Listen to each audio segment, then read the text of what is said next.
No campo de batalha, 4 magos e um guerreiro espadachim travam uma batalha feroz contra o grande rei demônio. Após finalizar um ataque em conjunto, quase esgotado, o mago que usa o elemento de trovão sente a pressão da batalha. Enquanto ele recupera o fôlego, o rei demônio lança um ataque, mas o mago de terra levanta uma barreira, abrindo uma brecha para o espadachim avançar. Antes que o demônio consiga atacar novamente, os magos de água e de fogo atacam, conseguindo atrasá-lo. O espadachim consegue aproveitar a abertura, cravando a espada em sua cabeça. Em seguida, o mago de trovão lança um ataque debilitando o rei demônio. Sem hesitar, ele grita que agora é a chance. Em outro ataque em conjunto, eles conseguem derrotar o grande rei demônio. Vendo o inimigo derrotado, ele não consegue acreditar. Mais tarde, na capital real, uma grande celebração está acontecendo. O rei cita que ali estão os 4 grandes magos que auxiliaram o herói e tiveram sucesso ao derrotar o rei demônio. Ele parabeniza os sábios do fogo, terra, água e vento. O rei lhes concede o título de magos mais poderosos, os 4 imperadores. Um deles não acredita, citando que imperador é um título que apenas aqueles de sangue nobre têm permissão para ostentar. Embora o título seja limitado ao mundo da magia, ele não acredita que recebeu algo extraordinário. O rei o chama pelo nome, Sábio Eftal. Ele diz ao mago que, sendo esse um lugar de magia, apesar da diferença de posição hierárquica, ele também tem permissão para usar o título de imperador. O rei o coroa e diz que a partir de agora ele é o imperador Deus do Trovão. Eftal se emociona muito e agradece as palavras gentis. O rei pede uma salva de palmas aos novos 4 imperadores. Ovacionado, ele continua chorando. Eftal cita que em 40 anos de dedicação à magia, esse foi o momento em que tudo na sua vida foi reconhecido da maneira mais incrível possível. Décadas após esse momento terem se passado, Eftal agora é um mestre e um senhor. Uma de suas alunas o chama dizendo que o café da manhã está pronto. Seu nome é Merlin. Ele diz que parece ser um bom dia para treinar. Enquanto observa seus alunos, ele diz que todos estão indo bem. Um deles se distrai e ele pede concentração. Eftal explica que ele não conseguirá manter o círculo mágico no lugar enquanto fizer o encantamento de forma errada. Em seguida, ele encerra o exercício e explica que o próximo será de nível 4, o mesmo que fizeram no dia anterior. Merlin pede para ele fazer uma pequena pausa. Eftal percebe o olhar de preocupação dela e responde que ele não está cansado. Em pensamentos, conta que Merlin é da raça dos demônios. Ele a encontrou ainda bebê no meio do campo de batalha. Ela provavelmente não se lembra disso, mas ele é o homem de quem ela deve se vingar pela sua família, e mesmo assim ela olha para ele com uma expressão de preocupada. De volta à aula, ele diz para revisarem as técnicas de nível 4. Merlin interrompe e pede por favor pelo nível 6. Os outros alunos falam que mal terminaram de treinar no nível 5. Eftal ri e fala que ela continua empolgada como sempre. Ela responde que sim, pois é a principal discípula dele. Por que tanta pressa? Ele diz achar melhor eles continuarem com o treinamento de concentração. Afinal, os fundamentos são importantes. Ela diz que sabe, porém precisa se apressar. No mesmo instante, ela pede desculpas dizendo que não é nada. Um pouco mais tarde, ela decide entrar na floresta dizendo que não vai se deixar intimidar. Enquanto caminha, ela diz que precisa ir mais até o fundo. Ela escuta o som do monstro na caverna e fala que vai derrotá-lo. Assim ela se tornará de verdade a melhor discípula do Imperador Deus do Trovão. E dessa forma ela será capaz de ensinar os outros discípulos no lugar do Mestre Eftal, para que ele possa repousar tranquilamente. Minutos depois do início do combate, ela está correndo dizendo que magia de nível 4 não funciona no monstro. Ela não tem escolha e diz que vai arriscar tudo. Ela para e começa a conjurar um feitiço de vento de nível 6, Raio do Trovão. Mas não é o suficiente, ele continua avançando, e ele a derruba no chão com um golpe. Nesse momento, um som estridente de trovão surge. É o Eftal. Enquanto anda em sua direção, ele grita que a avisou sobre não entrar na floresta. Ela pede perdão. Você é especialmente promissor entre os meus discípulos, mas está sendo precipitada, diz Eftal.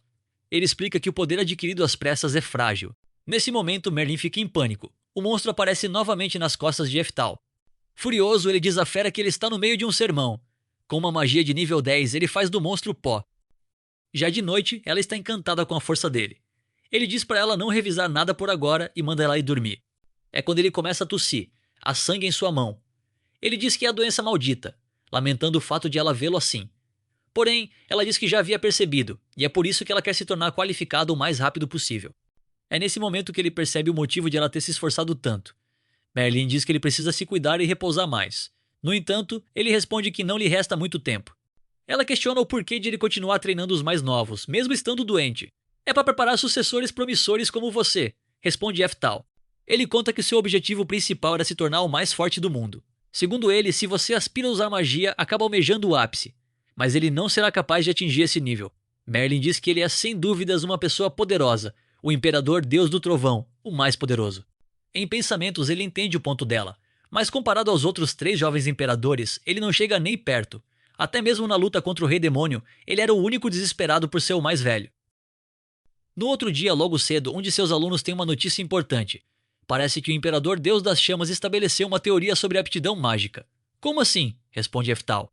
O garoto lhe entrega uma pilha de documentação dizendo que são os detalhes. Enquanto lê, ele cita que determinar a aptidão tem sido considerado impossível por muito tempo, mas a teoria faz muito sentido.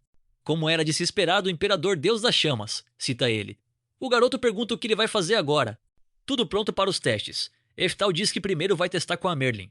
O teste consiste em colocar um fio de cabelo da pessoa em cada frasco com água mágica, correspondente a fogo, vento, terra e água. No teste da Merlin, o frasco verde e o azul são os que mais brilham. Segundo o artigo, a intensidade da luminescência e a intensidade da cor determinam o resultado. Parece que é possível ver os rankings de ES. Pela cor e brilho, significa que as magias de água e vento de Merlin são de ranks S. Outra garota nota que fogo e terra provavelmente são C ou B. Bem notado, cita Eftal. Consigo mesmo, ele diz que isso é incrível, mas parece que a Merlin ainda não entendeu muito bem.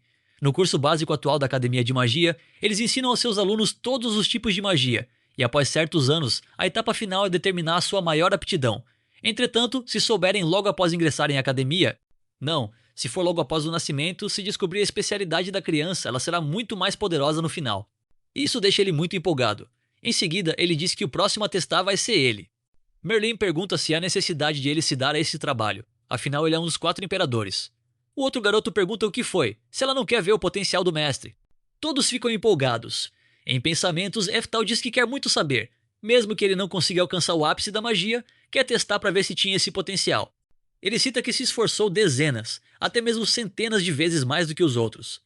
Os outros imperadores também se esforçaram ao máximo, mas mesmo assim, ele trabalhou muito mais do que eles. Após ver o resultado, ele fica abalado. Os frascos estão incolores. O garoto, após ler os documentos novamente, cita que incolor e transparente significa que o usuário não tem aptidão nenhuma. Ele ri e diz que é impensável do mestre Eftal ser incolor. Incrédulo, ele diz que é impensável mesmo. Não ter nenhuma aptidão significa que ele não receberá nenhuma bênção de nenhum espírito da natureza. Por quê?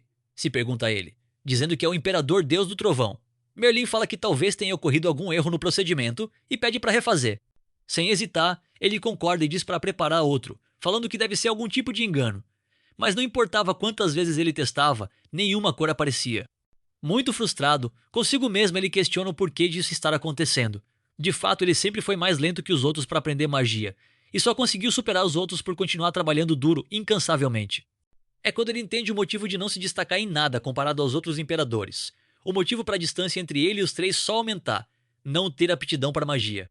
Decepcionado com a realidade, ele cita que sempre foi uma questão simples. Após isso, ele começa a tossir, caindo de joelhos. Em outro momento, em um dia completamente nublado, Eftal está tossindo muito. Na porta de seu quarto, Merlin pergunta se está tudo bem e que trouxe água quente. Ele pede para ela não entrar.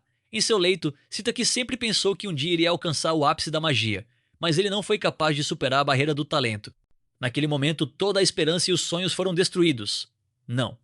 Na verdade, ele nunca teve esperança ou desejo para alcançar, desde o início. Se lamentando muito, ele diz que sempre foi patético. Sempre imaginava que com mais tempo e esforço conseguiria alcançar seus objetivos naturalmente. Em prantos, suas últimas palavras são de que tudo isso é muito frustrante. Habilidade ativada. Reencarnação. Ah, é mesmo? Diz Eftal. Fazia tanto tempo atrás que ele tinha se esquecido dessa habilidade. Ele cumprimenta um ser, dizendo que já faz muito tempo desde que o encontrou pela primeira vez em sua primeira reencarnação. Há quanto tempo, Eftal? Responde a divindade. Ela cita que graças à sua habilidade e perseverança, ele conseguiu conquistar muitas coisas e não desistiu do seu objetivo. Ele fica surpreso, sem saber que tinha essa habilidade, dizendo que agora tudo faz sentido. Agora chegou a hora da segunda reencarnação, e ela fala para ele novamente escolher 2 habilidades bônus iniciais para reencarnar.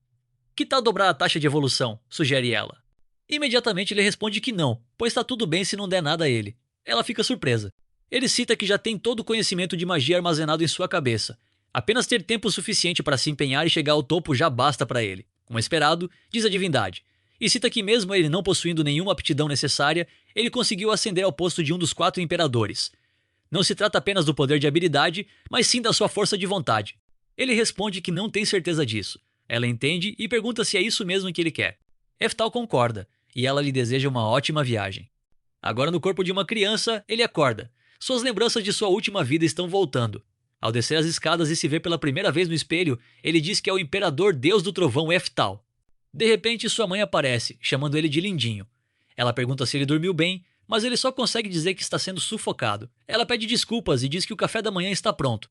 Utilizando a habilidade que recebeu da deusa, a reencarnação, Eftal já está vivendo sua terceira vida. A partir dos 4 anos de idade, gradualmente parece que a consciência do antigo Eftal está ressurgindo. Em pensamentos, ele diz que dessa vez atingirá o ápice da magia. É quando ele se lembra do teste de aptidão. Sua mãe pergunta o que foi, mas ele diz que não foi nada. Empolgado, ele agradece a refeição e sai correndo para testar. Um tempo depois, desanimado, ele cita que já imaginava. Seu teste deu incolor em todos os líquidos, assim como em sua vida passada. Ele ainda mantém a inaptidão para magias.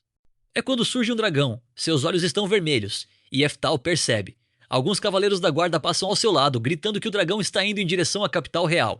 Eftal fala que desse jeito a cidade acabará sendo destruída. Ele até cogita em ajudar, mas acaba hesitando, dizendo que, no seu estado atual como criança, não pode fazer nada. Se ao menos tivesse escolhido renascer com a habilidade de usar sua magia de nível 10 original. Nesse momento, ele começa a canalizar sua magia de forma natural, e com um golpe, ele transforma o dragão em cinzas. É quando sua ficha cai. Aos 4 anos, ele já é capaz de usar o mesmo poder mágico que ele tinha em seu auge na vida passada.